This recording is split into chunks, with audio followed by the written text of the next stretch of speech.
light and dark is so very thin.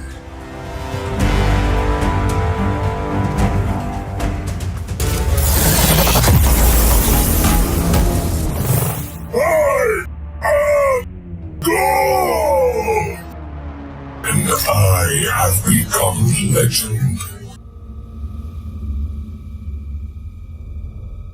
And welcome back, Guardians, to episode 13. 13 episodes deep of becoming legend. Lucky number 13. Lucky number 13. A Destiny podcast, a Destiny lore podcast. And in this one, we're going to change the format just a little bit. My co-host, Mr. xTweeziix, and I, Mr. Birduuup, thought it might be a good idea to have more of a conversation about what's going on in the story, what we think may happen, what details could we possibly have missed on the season so far. And honestly, I really want to go ahead and jump right into it. So, Mr. xTweeziix, it's been a couple of weeks since last time we got together and had a little conversation. In that time, the story's been moving fast. The story's been moving really fast paced. The weekly requirements are a little bit more this season. You have to do your activities, at least within the first day or two to catch the lore stories before other people talk about it on YouTube or your favorite podcast or something like that. One of the things that I first wanted to ask you and could be a point of conversation is, do you think that the Vex simulation that is threatening the tower or the city, do you think that Savathun has directly put that plan in motion? And why do you think she would have done that, if so? Based off of the lore that we got this most recent week, I do believe there's a plan that she set in motion. She sicked Quoria onto the city to put the city into this Vex simulation, and she's using that to manipulate the citizens against one another. The reason why I really think that is because there is the most recent lore story talks about someone walking through the city, throwing up like black shadow from their mouth, talking about how the worm is never satisfied. That's right. And what a lot of people, including myself, concluded from that is not just is Savathun responsible, but Savathun is Savathun in the city itself? Is Savathun somebody that we have interacted with and who is manipulating things to her advantage? Osiris is sus, Indeed. So I do think that this is a deliberate plan. The effects of the Vex simulation mixed with the discomfort with the fallen and living in a portion of the city, I think is really playing off of each other. Exactly. We have the enemy is literally at our gates. People who we thought were, or who were, the fallen were responsible for a lot of battles at the beginning of the Dark Ages for us. So it's very hard to trust them. Mixed with that, you have the simulation that is just weighing heavy on everybody. No one's able to sleep well. No one's able to concentrate well. Everyone's just irritable and fussy and are making dumb decisions. There's multiple lore books from this past season of citizens of the tower attacking fallen unprovoked. And so I think that's really just what it is Savathun. It's a deliberate plan by Savathun to isolate us, not just from our allies, but to isolate us from one another and divide us into infighting. Because if we're fighting amongst ourselves, we're easier to conquer. So that's my personal belief at the moment. I have other theories, but I'm curious to hear what you have to say about the question. I very much agree with many of the points that you brought up. In particular, I want to go into the Endless Night, and upon first realizing this new threat, I personally thought, "Oh, this is stupid. Who cares on who cares if it's endless night? Like, that's not a big deal. But as the season goes on, we learn about how the endless night is constructed and things that are going on inside this zone.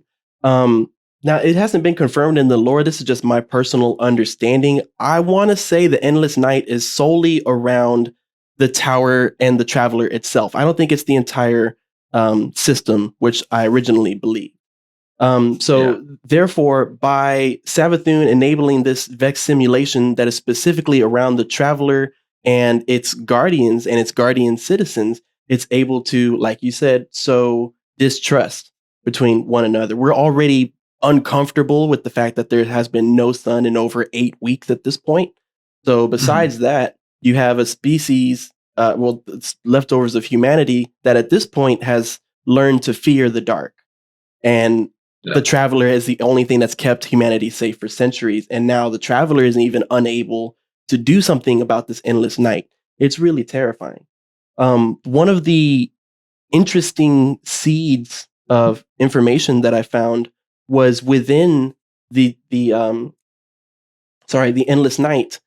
A broadcast is actually being blasted out with Savathun's song. There's actually a lore tab. I want to say it's the new shotgun. And when you read it, it shows a series of binary numbers.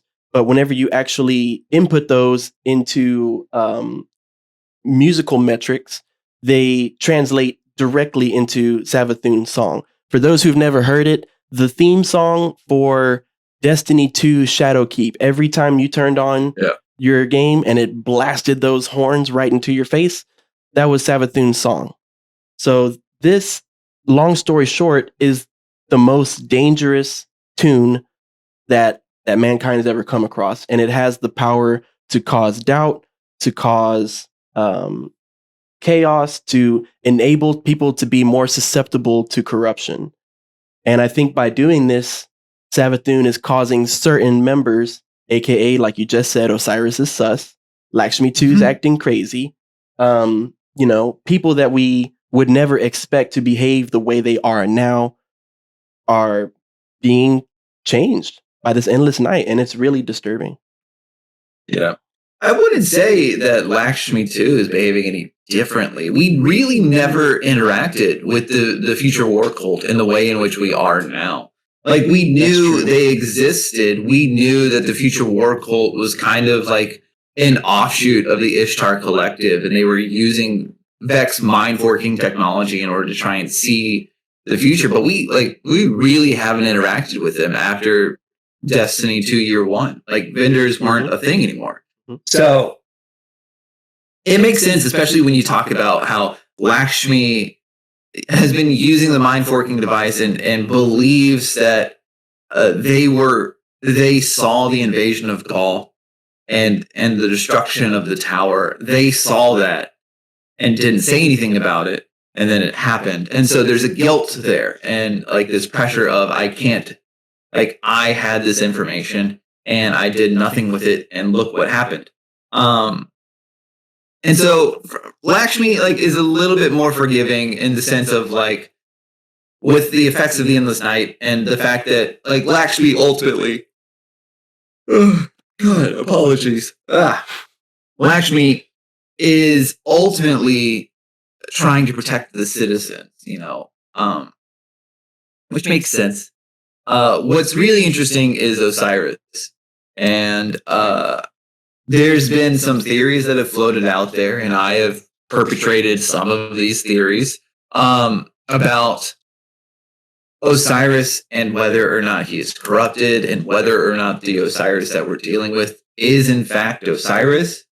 I personally, prescribe to the theory that Osiris is secretly Savathun, and that's really what's happening all along. And this is just a giant year-long play that we're getting to be a part of.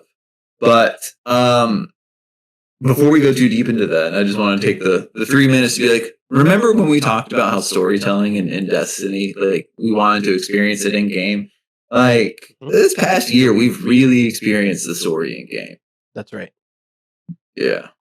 Absolutely. It's crazy, just the storytelling, the fact that they're giving voice lines to a lot of these moments They're actually acted out. They created the character models and entire new situations. This isn't like D1 where you had to go to an obscure website to try to find out what's going on. They've really come around to presenting the story in game so the average player can know what's going on without having to invest hours reading, which is still available to the super lore buffs. That's where I find my action, honestly. It's whenever I'm reading the lore tabs. But, to each their own. They're still providing information, and it's easier to access for all. I love it.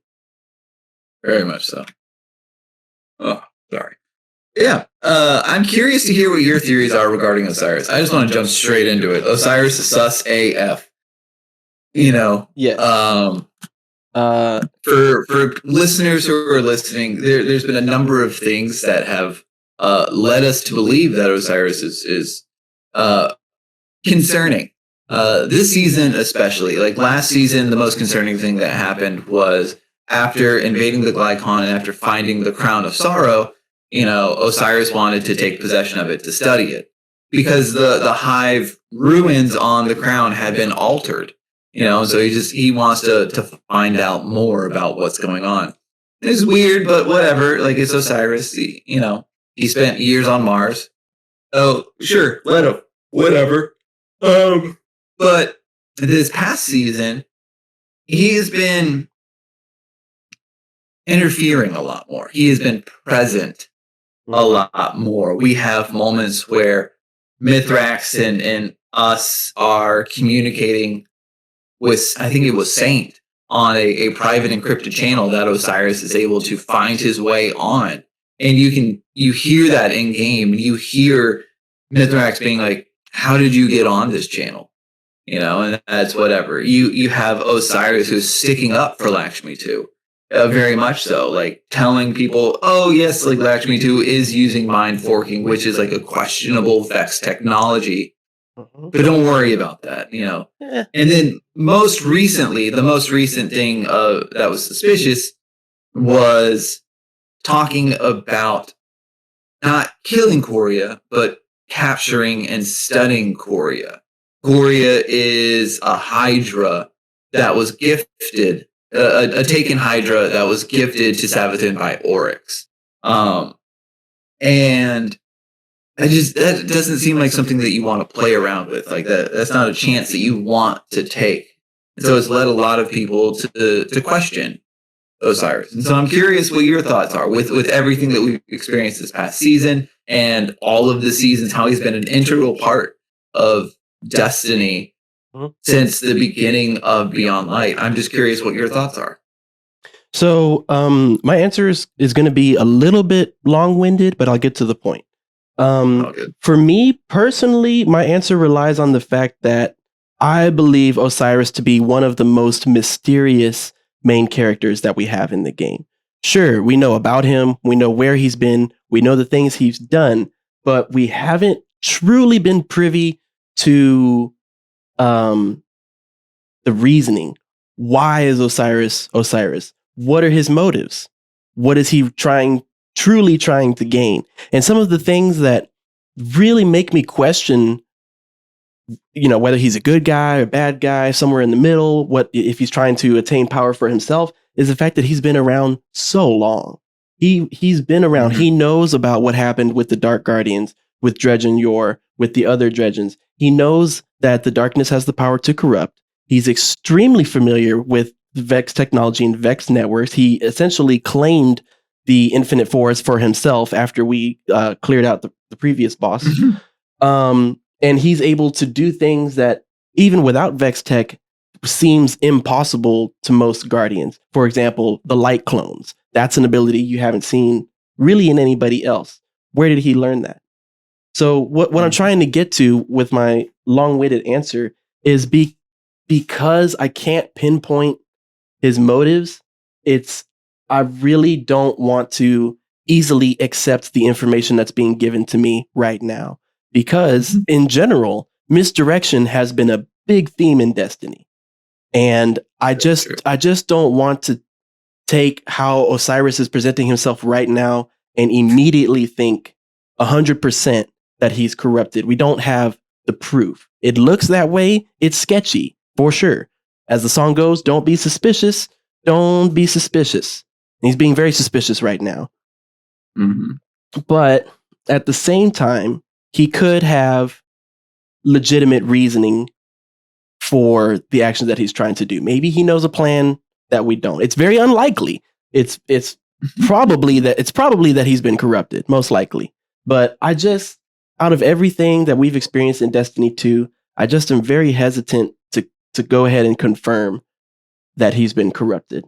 It could be a multitude of reasons. It could be, like you said, we might not even be dealing with Osiris as we know him right now. It's very possible that he's been replaced with Savathun at some point. Things just happen to occur exactly the way they need to around Osiris, and that's kind of sketchy. It's kind of sketchy that whenever he lost his ghost, he was rescued. It's kind of sketchy that Crow just happened to be out there in the field. It's kind of sketchy that now that he's lost his ghost, he's immediately placed in the position of power where he's being fed inside information, even though technically he's not really a Vanguard member. So all of these things could add up to, potential dark futures. But I just personally want to hold against hope that there's something going on. There's some type of reasoning, and maybe things might be okay. Or, as my closest example would be Toland. Just as back in the day, Toland was excised from the tower, saying, "Hey, man, you believe all this darkness stuff? That's way too much." The same way, it's very similar to me, the way Osiris is super into the Vex network and Vex lore, the same way Toland was into Hive history. And Toland has been appearing here and there to help us out along the way. So it's possible Osiris may have something like that planned in the future. I don't know, man. I know my answer is very impartial, but there's just not enough information to convince me he's been corrupted yet. Okay, well then I will argue the corruption case. Yeah. So first of all, to bring up Toland, I think the main difference between Toland and Osiris is that Toland is directly responsible for the death of Eris Morn, for the death of Eris Morn's fire team, and for Eris Morn losing essentially her light. He led them down into the Hive and got them killed because he wanted to hear the death songs. Right. So that's why Toland, every time that if you go to the moon still and you interact with Toland when he yells at you, that's why he is in the form that he is as a ball, is that he has heard the death song and that's what he's turned into. Right. All right. So let's make the case for corruption. Okay. So not only is Osiris ghostless, the one who's responsible for the ghost going away is Xivu Arath. Sagira sacrifices herself to save Osiris, saying that he needs help. And then Crow just happens to be there. Just happens. Crow, formerly Aldrin Sov, someone who not just is responsible for the death of xTweeziix, but has already been corrupted by the darkness in a previous life. Newly resurrected guardian, doesn't know anything about anything. Right? So we have Crow. Osiris is given there's a note from Sagira that was given to Quoria saying he is alone, or he's not as strong as he thinks he is. So don't leave him alone, don't let him be alone. And it was great because we're like, oh great, Osiris is coming back, he's gonna spend time with Saint 14. As Osiris is the former Warlock Vanguard, we're going to elevate him to a position of advisor for Zavala, because at that time we all thought that Zavala was the one that was trying to be corrupted because there's so much pressure from the city. So then we move forward to season, and it's very convenient that Crow and Aldrin Sov is, assigned the position of bodyguard for Zavala. To make sure that Zavala is not killed, because it was seen in the Vex prediction engine that the Scions were using, that just so happened that Osiris is an expert in analyzing. Mm-hmm. He sees that they saw a future in which Zavala is dead, and so he assigns Crow / Uldren. And what happens at the end of the season? Uldren Sov, or the Crow, as he is now, with his mask on, takes an assassination attempt on Zavala, and in doing so, reveals his face. And there's that beautiful juxtaposition between Crow and Zavala, and Uldren Sov and xTweeziix. Right. And, for me, and for a lot of other Guardians, they were really hoping that was going to be a moment of conflict for Zavala. He kept seeing Uldren Sov in the city. Mm-hmm. So actually seeing him, seeing that he is a Guardian, we honestly thought that was going to be something that would cause a rift. Something that Savathun could have intentionally caused, because she is the god of deception, similar to Loki and stuff like that. She could have taken on a form of Antek and forced the Scions. This is just all spitballing here, okay? Right. But hoping for that reaction, hoping for a division between the Vanguard, a breaking up of the Vanguard, because Quoria was understanding, Zavala was the only one who didn't know. By isolating Zavala, who is the head of the Vanguard, you would think that it would cause a rift. And what happened? He, in an act of kindness and an act of true forgiveness, he sees Crow for who he is now and not for Uldren Sov, and forgives him. Well, forgives Crow because Crow's not responsible. It's Uldren Sov that was responsible. And he recognizes that. Right. Kind of goes against her plans. And so we have Osiris, who is still in a position of power, and who is in such a position of power that he is trusted that Quoria is going to hand over the files of all of her hidden to Osiris, and only to Osiris, so that Osiris can watch over and make sure that everything remains safe. SAF. I'm just saying. We have never experienced Savathun. We have never had any sort of interaction with her. And this could be it. This could be the big moment that's building towards the Witch Queen over the course of a year, is that secretly we are interacting with Savathun all year. And it leads to this. Now, on the flip side, it could just be that because of the Crown of Sorrow last season, that could be why. Right. But Osiris is also the one that was pushing for peace with the Cabal. There's just a lot of things where Osiris is the one that was pushing for things. That's right. And when we were experiencing them, the question was, okay, but is this going to work? Is the Vanguard going to accept this? Is the city going to accept this? There was an assassination attempt on Zavala's life within the city. Uh-huh. Is he going to forgive that? So there's just a lot of those things where I'm like, there's a lot of stuff happening in the last year that Osiris just happens to be in the middle of. And it seems very sus that you have much influence. He's really the only one who's involved in every aspect of the Vanguard, including faction business as well, which even the Vanguard rarely directly gets involved in. Yeah. And then on the other hand, there's the stuff that's going on with Lakshmi too, where there's a lore entry where Lakshmi bet with the other faction leaders. It was like Dead Orbit was planning on leaving the tower. As they should. That's been their plan all along. It's been their plan. They just want to survive. It's okay. But so they came and all the faction leaders met, and there was a conversation about how Lakshmi is planning to get rid of, or how is Lakshmi planning on disbanding the Vanguard and dealing with Quoria Ray. And Lakshmi is like, I have a person on the inside. Mm-hmm. And so you start thinking, who would be on the inside that would be for Lakshmi? And Osiris has been the one that has been sticking up for Lakshmi over the past season. Mhm. Like, Osiris was there meeting with Mithrax in the city when Lakshmi was a douche. And being like, hey, like, we're helping you. If you don't like the help you're getting, then you can get out.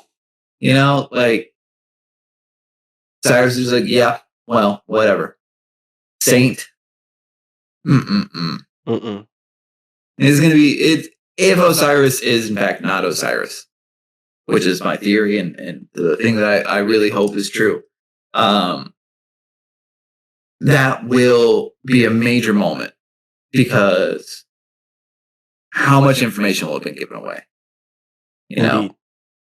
And like this discord and all of this infighting, if we think back to what other stories have told us, we only need to look to last season and what happened to the Cabal on their home world. That's right. You know? One of Kyaddle's trusted advisors was corrupted. And in becoming corrupted, opened a portal for Xivu Arath, the god of war, to come and demolish. Mhm. And I feel as if the Endless Night is the start of that process. To leading to the infighting, leading to the war inside the city, to invite Xivu Arath in to just take over. Indeed. Yeah. That's it. You know, the circumstances are being set up perfectly for that to happen. The question that we're debating amongst ourselves, listeners, is how is that going to happen? Mm-hmm. And that's where these different theories can come up. Something that I was thinking about, another theory that I did have that could be possible is not exactly that Osiris is Savathun, but could be another pawn being manipulated by Savathun. If Savathun can convince Osiris to attempt to wear the crown of sorrow, I think that would be another instance which could cause the demise of the city. Because once he does that, he becomes corrupted. Someone on our side has to put him down, therefore opening up a portal for Xivu Arath, if not Quoria as well, to come through. Because right now, Quoria, the dreaming mind, is maintaining the simulation that's causing all of this, this disparity and doubt amongst ourselves. But one thing that makes me think that this theory could be possible, that Osiris may actually try to wear the crown himself, is all of the visits, all of the missions that we did on the Glycon. So he is well aware that Emperor Callus has created a perfect being that can wear or use the crown and create a kind of a network of the, not the fallen, I can't believe I'm forgetting. The Scorn. There we go. The Scorn. I'm sorry. Sorry about that, listeners. It's okay. I was like, I'll give you a second to see if it comes, and then I'll jump in. Okay. Yes. Yeah. So Callus has been able to create a network of Scorn minds that is able to communicate with the darkness itself. He has made successful contact. We don't know what happened in that conversation, but we know that it did happen. So if Osiris would also attempt to use the same type of power, albeit in his own way, to fight the darkness or something, that is in line with his character and could cause another darkness entity to occur. The same way, like you just said, that Xivu Arath destroyed Tor Bottle is the same way that the city could be destroyed. And think about it as well. Like, who better to corrupt than Osiris, the greatest guardian to ever live? Yeah. Yeah. Like, he is one of the strongest PvP guardians that we have. That's why it's Trios of Osiris. Absolutely. Yeah. What a perfect person to corrupt. You know. So I am team, like, there's like three ways that these theories go. Either A, he started feeling the influence of Savathun as a result of the Crown of Sorrow, which would be last season. B, he really is Osiris, and this is just a crazy plan. Or C, the real Osiris is hidden somewhere in space, and that Osiris that we're experiencing is Savathun. Because also, as I think about this theory, the easiest thing to do would be to show Sagira dying and to explain why there is no ghost around this current iteration. Right. That doesn't mean that Sagira is actually dead. I'm just saying Osiris could be kept prisoner, the real Osiris, as a result of everything. He could have gotten captured in the Vex network in the Infinite Forest. That's right. We just never knew. So these are just theories, but That's I like right. throwing them out there. You know, the scary thing is the theory C that you were just discussing could be the most viable option because there's so many points in time where he could have been replaced and we would have never known. You know, even going to the Glycon, what if he never made it out of because the Glycon is located in what you might call a permanent darkness zone in space.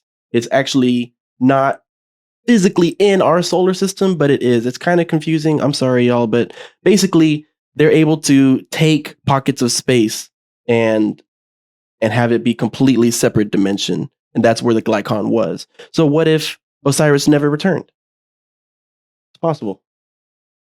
It's scary. Yeah.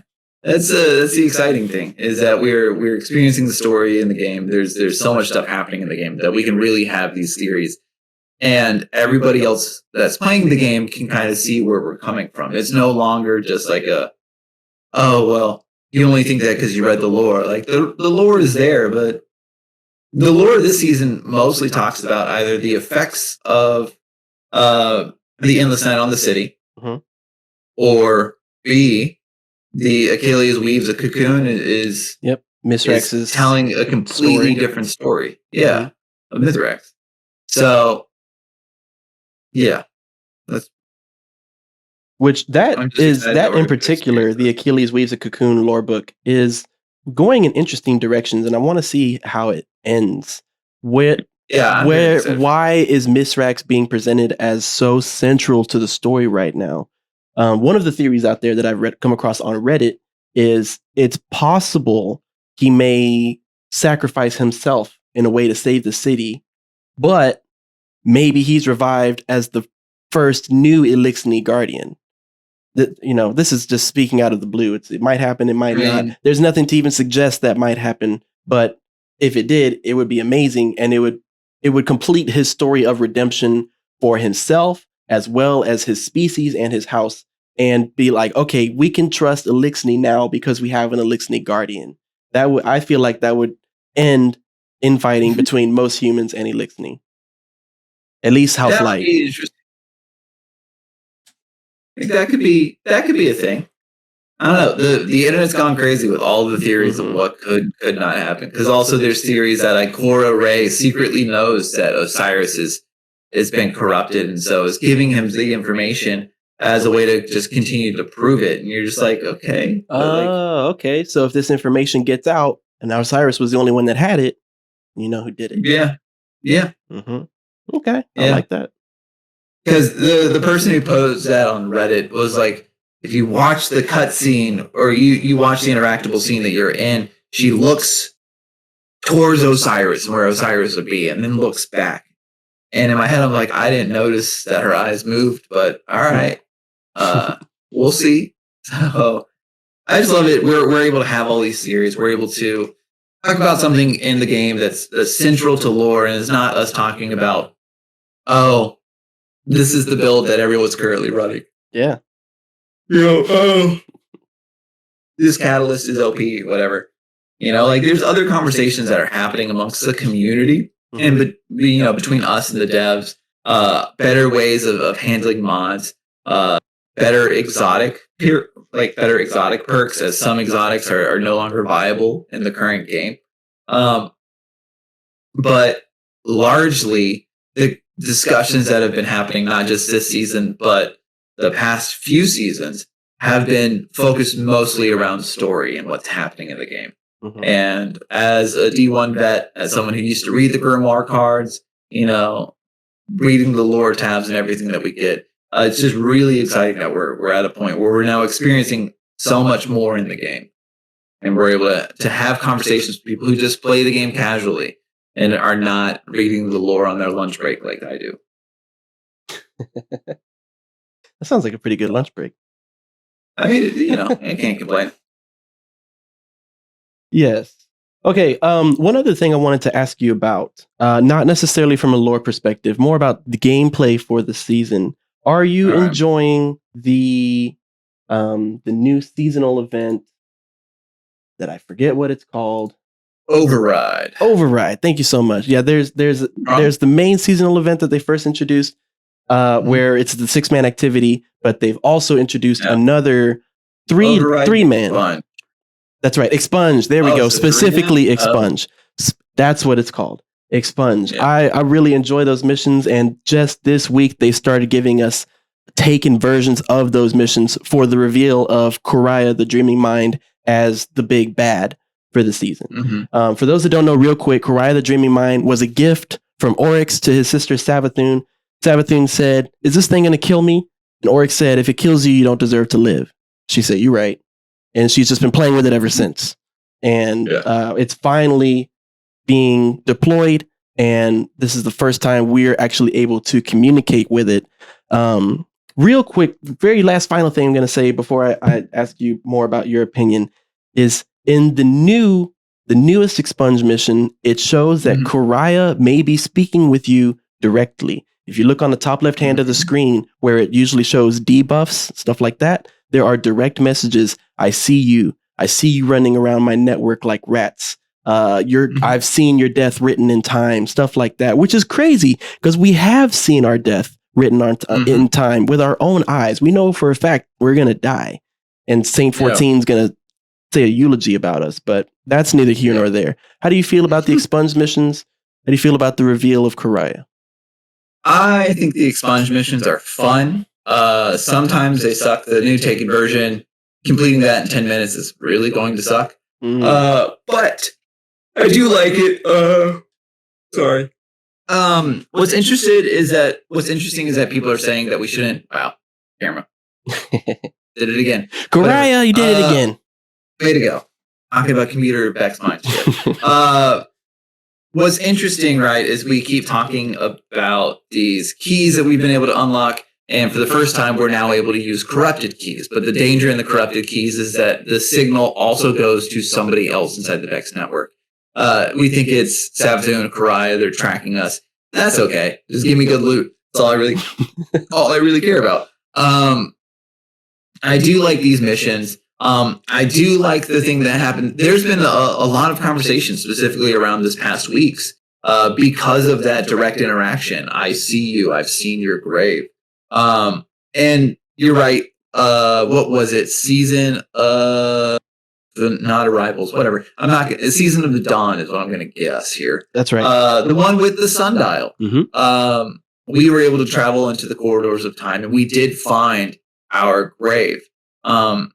There has been this theory that's been thrown out there that what if the grave that we encountered is a trap for Savathun and Quoria specifically that was set there by Medusa, another another Vex. And the theory was that Medusa set all this stuff up, and the reason why we kill all the Vex that we do is that they are Vex that are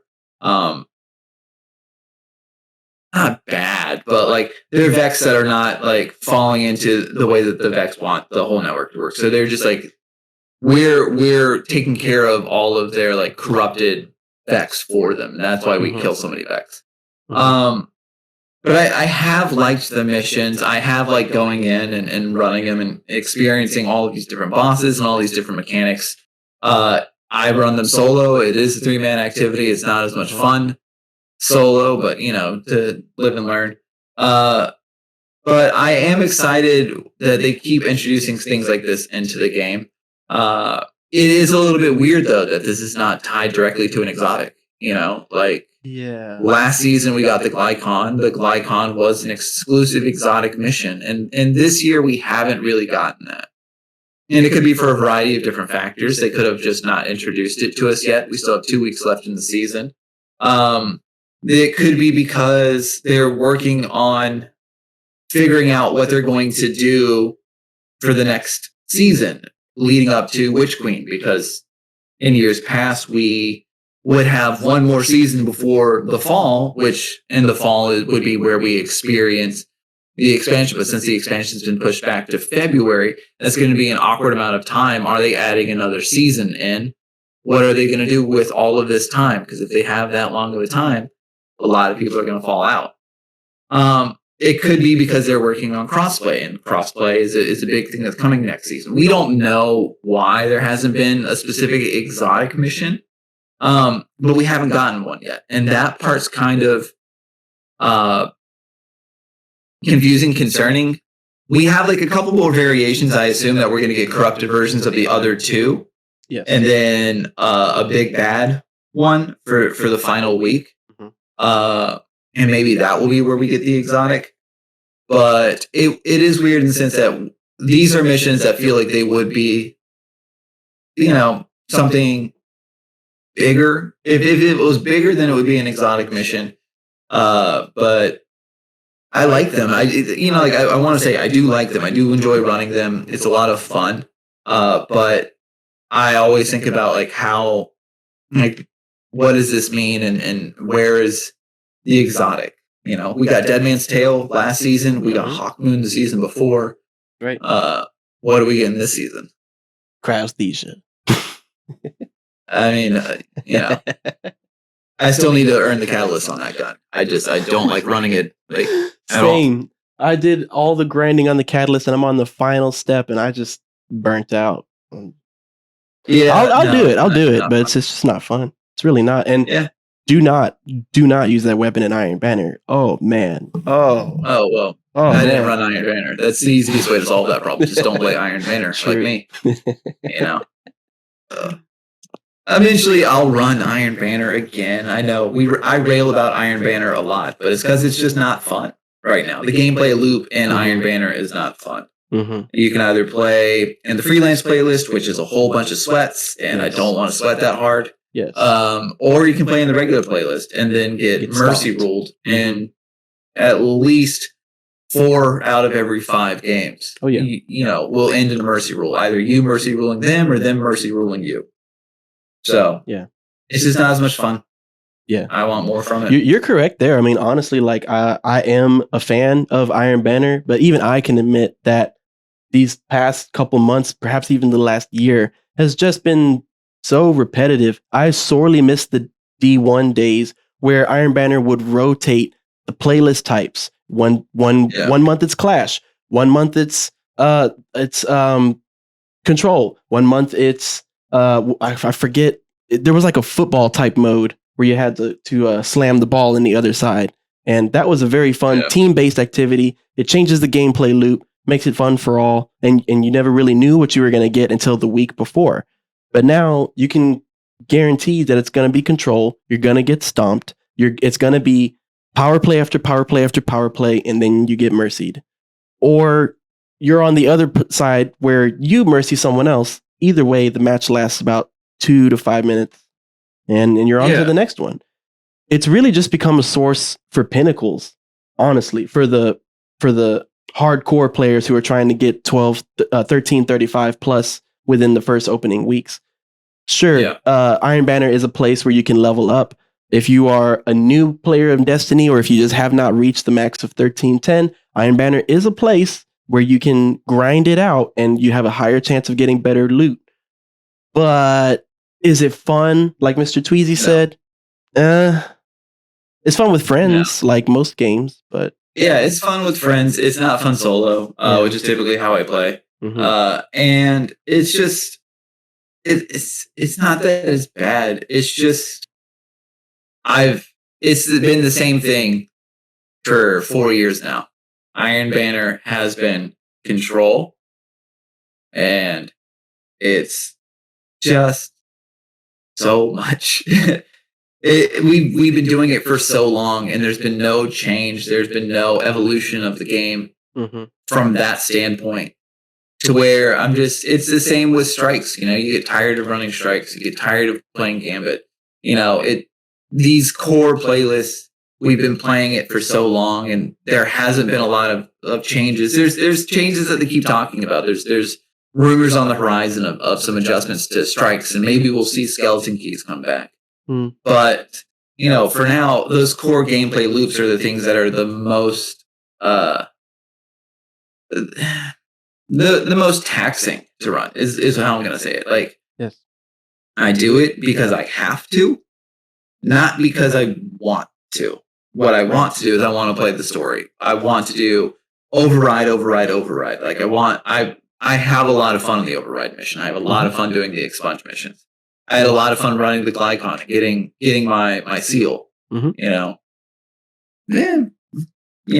Oh, yeah. We're moving in the right direction, so I don't want to be too down. Like, we are moving in the right direction. There has been a lot of stasis nerfs, which I've really seen the amount of stasis play in PvP go down significantly. Just because everything has been nerfed to a point where, like, okay, like, light subclasses are back. Yeah.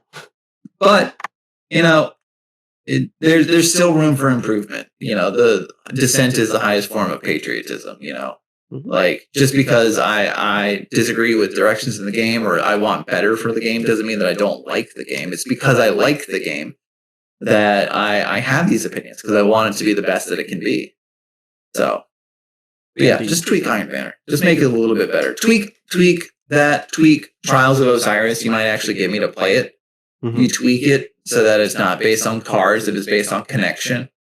Because now it just seems like the majority of the community that plays Trials just goes for like 3-win, 5-win cards. No one's really trying to go flawless. Because at higher level flawless, you're running into cheaters. So that's right. For the super pros, it's not necessarily worth it to try to go flawless every time. That's why you do get those teams that just go for 3 or 5. There are even some who just get the 1 win and reset every time, just so they can try and milk some occasional Trials of Osiris weapon drops. Yeah. But I agree with everything that you're saying. Bungie has been open with us that they're going to make adjustments to Crucible in particular with the Witch Queen DLC. I am very interested to see what changes they'll make, if any. With something that you mentioned as well with strikes, I think they've made progress in the Grandmaster Nightfall playlist. The Grandmasters are absolutely fun to play if you have a good team. But the problem is it's inaccessible to the majority of players. You have to be, I think with the new season, you have to be 1335 plus just to even play. That doesn't even mean you might beat it, because it's going to be like 1350 inside the actual Nightfall. So you have to be a try hard every single day, every week, get every single one of your pinnacles and extra experience on top of that just to reach that level. I think the ask is a little bit too high for most players. So instead, what you could do is introduce some of the mods from the Grandmaster into the regular strike playlist, or create like a somewhere in the middle. Nightfalls have become too easy. The Grandmasters are too hard, and the strikes are kind of boring. So some adjustments to that would be appreciated, and I think would go a long way towards just maintaining the daily and weekly player base. Yeah, and they could be doing that behind the scenes. The same with, like, we have a conversation about Gambit, and like how Gambit turned into just Gambit Prime, and it's not as much fun anymore because Gambit used to be you can run in, like, you can just do whatever, fuck off. And you can have fun. You can go against like regular enemies, and then Gambit Prime was if you wanted to try a little bit harder. But the benefit of Gambit Prime was that it was a single game, not running 3 games. And like all we wanted was Gambit, but a single game, not 3. What do we get? We got Gambit Prime as the permanent Gambit playlist, and that's right. It's without fun. some of the perks of Gambit Prime, though, like that armor that we all grinded out. You don't need it. Yeah, so there's changes that could be made. As we see what new games are doing. Like I agree with some of the members of the community who say that Bungie should take a page out of 343's playbook. With the most recent reveal of Halo Infinite. They talked about how they're going to have battle passes that are, you can purchase them at any point in the season. If it's season 5, you can go back and purchase the season 1 battle pass. If you never did it, you can choose to upgrade that battle pass. And these are the things that we used to be able to do if you had, like if you had bought the DLC, if you had bought the season pass, you could always engage with the seasonal content. But there was never a chance to go back if you buy old content. So hopefully, as Bungie moves forward and we continue to grow, hopefully there's some things that they'll take from these other games as well and implement them in a way that only Bungie can. We'll see. We have tweaks to Crucible coming where we're focusing more on gunplay and less on supers and abilities. We have strikes coming up. We have all of these things, but they're not in the game right now, so we'll have to talk about them in a different episode. That's right. Sounds good to me. Yeah. Sounds like a plan. I mean, the lore in the strikes alone is vast. Exactly. Well, absolutely. Well, hey, it's been my pleasure to get back into the swing and have this discussion with you, man. I really enjoy this format. Actually, I want to vote. We slide a couple one of these in maybe every 4 or 5 episodes, or instead, listeners, it is our job and our passion to bring you the information of Destiny lore. But sometimes you need more than just facts. All this information and nothing to do with it. So I hope that this discussion has been able to give you some insights and maybe understand things going on in the game that perhaps weren't explained well, or perhaps went right over your head. There's so many moments in the game that if you blink, you miss it. And we're just here to make sure that you don't. Yep, exactly, man. Go ahead, sir. What's your streaming schedule like now? I know that both of us have been in upheaval, as you can see from both of our backgrounds. They're not what they used to be.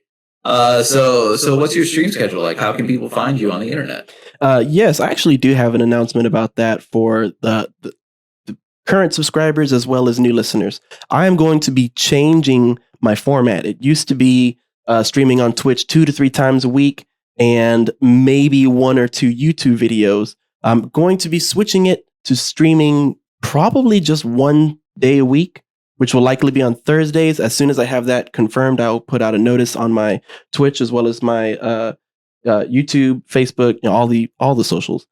But my point is, you'll catch me a little bit less often on Twitch. You will be seeing more YouTube videos in exchange. I personally feel that I've been slacking on the Destiny YouTube lore side, and that is just as important as talking about this podcast.